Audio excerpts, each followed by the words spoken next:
Hi everyone, this is Faye from Twilight Crafts.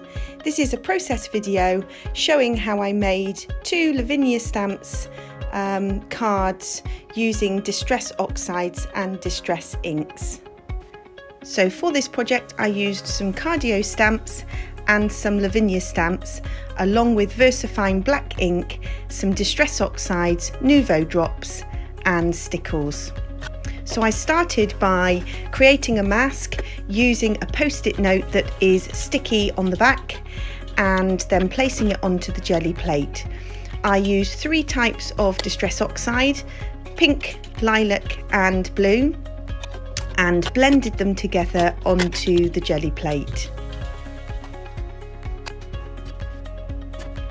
I then added some green pixie powder with a spray of water to add some dimension to this background.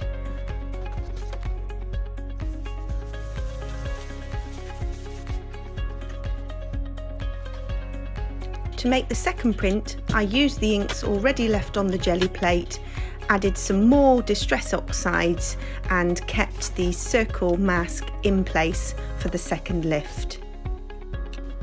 I then used some gold pixie powder to add some drips and flicks and blended the gold around the edge of the circle mask, which will be the moon.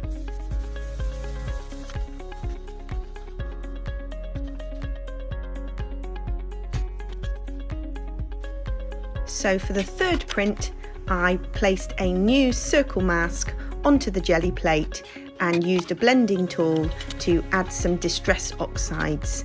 I then used a brayer to top up some of the pink oxide ink and a little bit more of the green at the top. I then trimmed each of the Gelli plate lifts and then started to add some inks to add some dimension around the edge of the square. I then added some ink around the edge of the circle mask to create some dimension for the moon.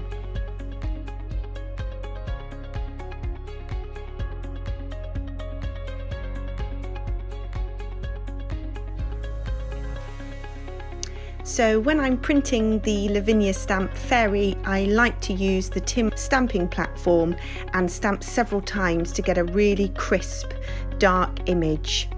I then added a little bit more dimension to the moon using the negative mask from the circle, and then added the layers of stamping using the Lavinia stamps and the cardio stamps.